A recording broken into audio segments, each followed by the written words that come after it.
Halo adik-adik sekalian, selamat jumpa kembali di channel pembelajaran IPA.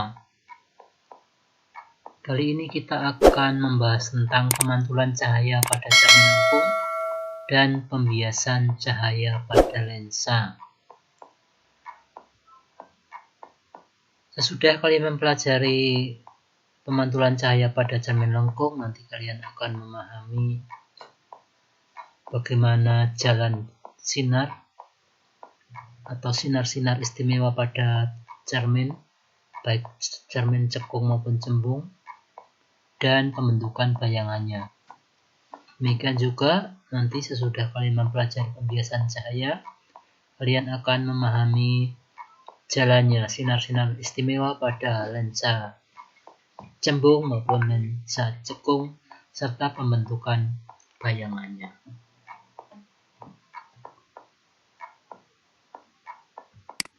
Cermin lengkung yang kita pelajari adalah cermin bola jika diukur dari sumbu utama. Cermin lengkung disebut cermin cekung jika permukaan yang mengkilatnya melengkung ke dalam. Kliklah bagian-bagian cermin cekung dan hukum pemantulan cermin cekung. Ini seperti bola ya, kemudian dipotong sedikit saja. Nah, ini sebagai cermin. Kenapa disebut cermin cekung? Karena yang mengkilat adalah bagian yang cekung.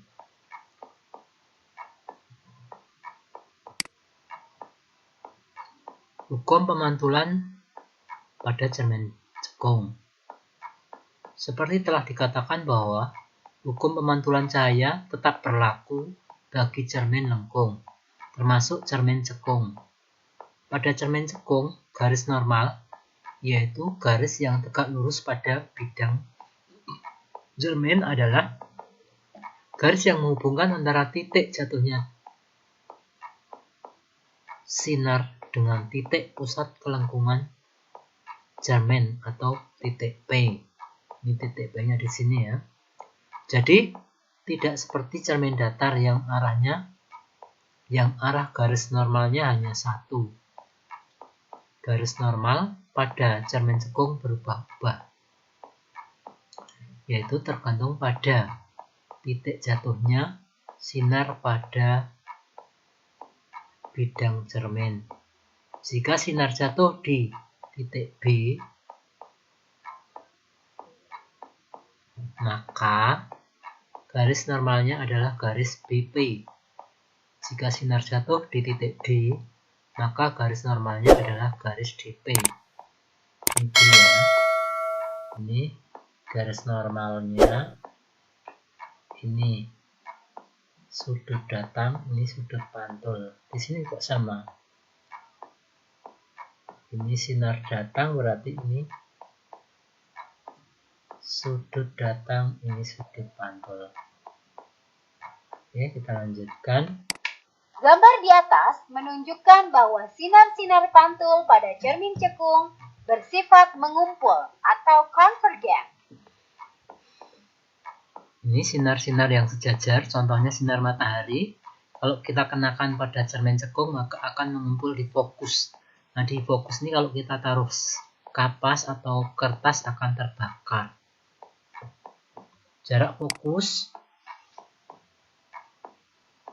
ke O sama dengan jarak fokus ke P atau R. Ini sama R ya. R itu apa? Jari-jari kelengkungan. Atau P, pusat kelengkungan, sama ya.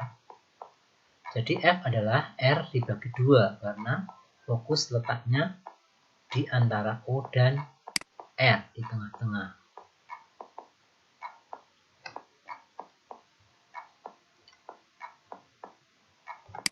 Terdapat sinar-sinar istimewa pada cermin cekung. Disebut demikian karena sinar-sinar ini mempunyai sifat pemantulan yang mudah dilukis. Sinar istimewa pada cermin cekung. Yang pertama, sinar datang sejajar sumbu utama akan dipantulkan melalui titik fokus. Ini sumbu utama, ini cermin cekung.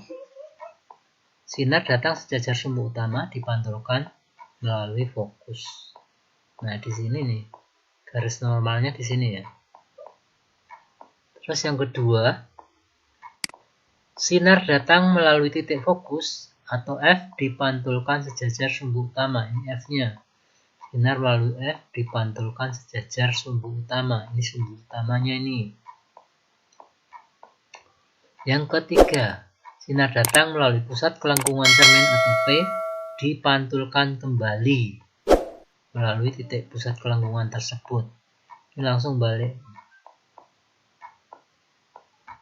Setelah mempelajari sinar-sinar istimewa pada cermin lengkung, kini dapat diamati bahwa akan ada 3 jenis pembentukan bayangan pada cermin cekung yang dapat dilukiskan berdasarkan posisi benda. Yang pertama, benda di ruang 3. Ini ruang 1, ruang 2, ruang 3.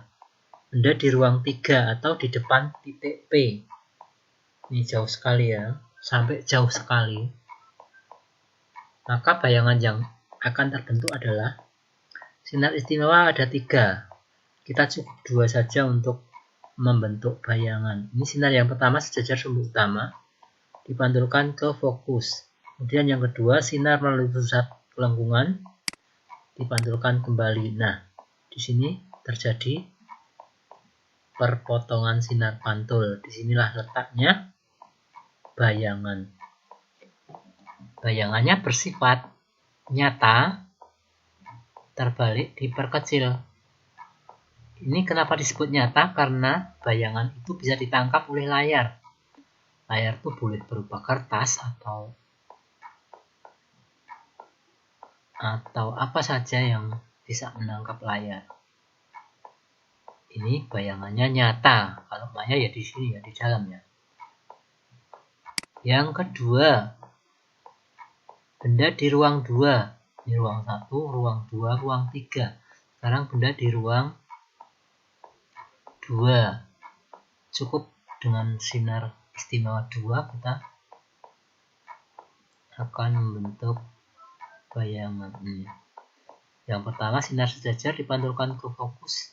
Sinar melalui fokus dipantulkan sejajar. Nah, terbentuk bayangan di sini. Ini juga maya. Ini juga nyata. Bersifat nyata karena bisa ditangkap oleh layar. Bayangannya nyata, terbalik, diperbesar. Ini di ruang 2 atau antara F dan P.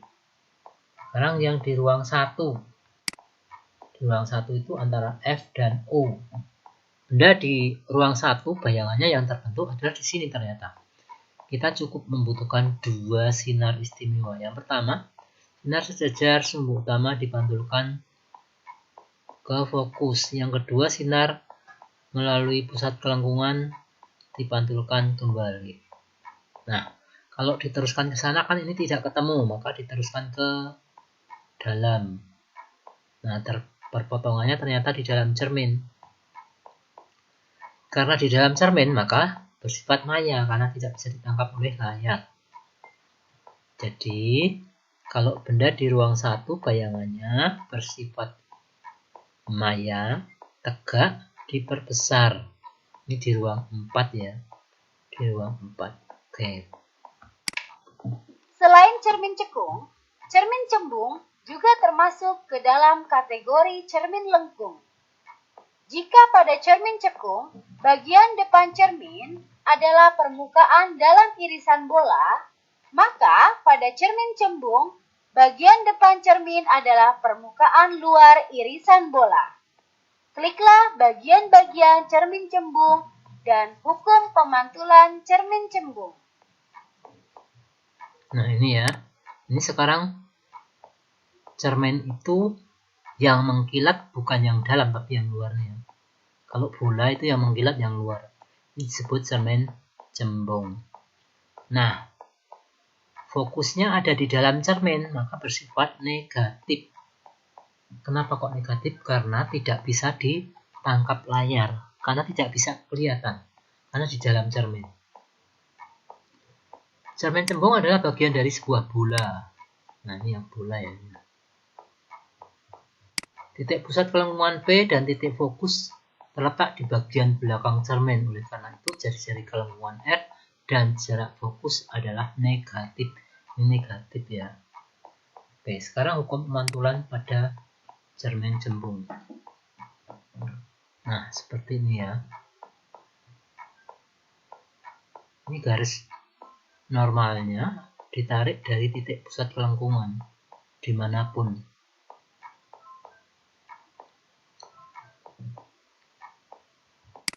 Kita lanjutkan.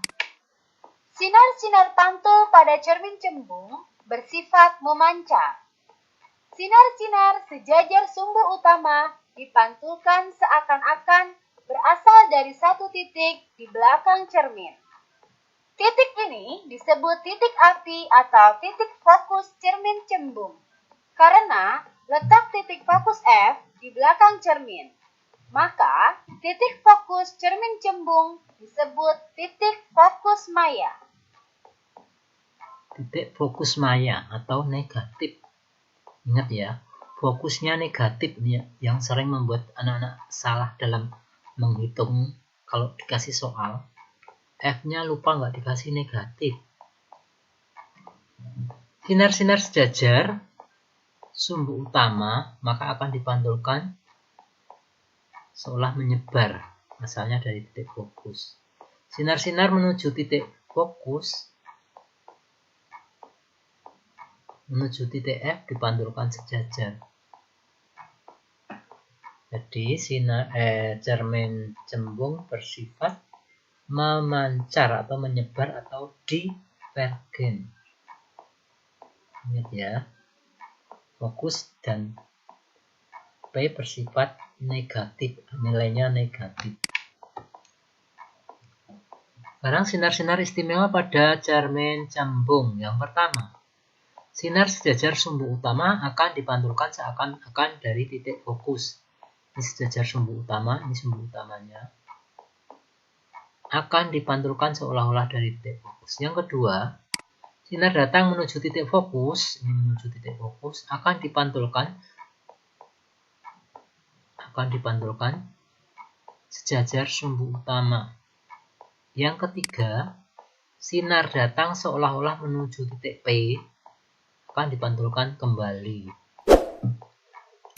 Oke, itu 3 sinar istimewa pada cermin. Pembentukan bayangan pada cermin cembung untuk benda yang diletakkan di depan cermin selalu memiliki sifat yang sama, yaitu maya, tegak, di bagian belakang cermin, dan lebih kecil daripada bendanya.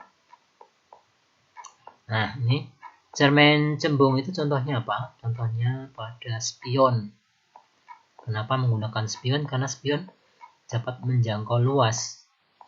Karena nanti sifat bayangannya akan bersifat maya, tegak, diperkecil. Ini selalu ya. Pada cermin cembung, sifat bayangannya selalu maya, tegak, diperkecil. Oke. Sekarang kita lanjutkan ke pembiasan cahaya pada lensa. Pembiasan cahaya pada lensa. Lensa adalah sebuah benda bening yang dibatasi oleh dua bidang lengkung atau satu bidang datar dan satu bidang lengkung. Oke, ini lensa cembung, ini lensa cekung. Cembung, cekung. Lensa cembung selalu bersifat mengumpulkan sinar. Oleh karena itu, lensa cembung disebut juga lensa konvergen. Seperti halnya cermin, lensa cembung juga memiliki 3 sinar istimewa. Lensa cembung bersifat mengumpulkan sinar atau konvergen. Ini dicatat ya, ingat-ingat ya. Dan fokus bernilai positif karena fokusnya bisa ditangkap oleh layar, bisa dipegang. Sinar istimewa yang pertama. Sinar sejajar sumbu utama akan dibiaskan Sinar dibiaskan melalui titik fokus. Saya ulangi, sinar sejajar sumbu utama dibiaskan menuju titik fokus. Yang pertama. Yang kedua, sinar datang melalui fokus. Sinar datang melalui fokus akan dibiaskan sejajar sumbu utama. Itu yang kedua. Sekarang yang ketiga. Sinar datang melalui pusat optik. Ini optik ya. Sinar datang melalui pusat optik tidak dibiaskan melainkan diteruskan atau tidak mengalami pembiasan. Oke, cukup paham ya. Ingat-ingat ya. Sejajar, fokus, sejajar. Itu ada. Sama yang ketiga ini melalui pusat optik. Itu. Sifat-sifat bayangan yang dihasilkan lensa cembung berbeda-beda, bergantung dari jarak benda pada lensa. Oke, kita lihat bayangan yang dibentuk. Jarak benda lebih kecil daripada jarak fokus S, lebih kecil dari fokus, maka bayangan yang terbentuk adalah maya tegak diperbesar. Untuk benda yang lebih besar daripada fokus, S lebih besar daripada fokus, maka bayangan yang dibentuk oleh lensa selalu bersifat nyata dan terbalik. Kalau di ruang 2 atau di antara F dan 2F, maka bayangan yang dibentuk nanti akan diperbesar. Tapi kalau bendanya di ruang 3 atau antara 2F dan tak terhingga, maka bayangan yang dibentuk adalah diperkecil. Ini ya, S itu benda lebih besar daripada 2F atau di ruang 3, bayangannya diperkecil. Tapi kalau S-nya di ruang 2 atau antara F dan 2F, maka bayangannya diperbesar. Lensa cekung selalu bersifat menyebarkan sinar. Oleh karena itu, lensa cekung disebut juga lensa divergen. Seperti halnya lensa cembung, lensa cekung juga memiliki 3 sinar istimewa. 3 sinar istimewa pada lensa cembung. Yang pertama, sinar datang sejajar sumbu utama. Akan dibiaskan seakan-akan berasal dari titik fokus. Ini ya, sinar sejajar sumbu utama akan dibiaskan seolah-olah dari fokus. Ini fokusnya. Yang pertama. Yang kedua, sinar datang seakan-akan atau seolah-olah menuju titik fokus, akan dibiaskan sejajar sumbu utama. Oke, itu yang kedua. Yang ketiga, melalui pusat optik. Sinar datang melalui pusat optik tidak dibiaskan, tetapi diteruskan. Jadi tidak mengalami pembiasan. Oke. Sifat bayangan yang dihasilkan lensa cekung atas sebuah benda nyata yang diletakkan di depan suatu lensa cekung selalu bersifat maya, tegak, diperkecil, dan terletak di bagian lensa di antara O dan F1. Ini ya, bendanya jauh, maka bayangannya akan di sini, di ruang 1.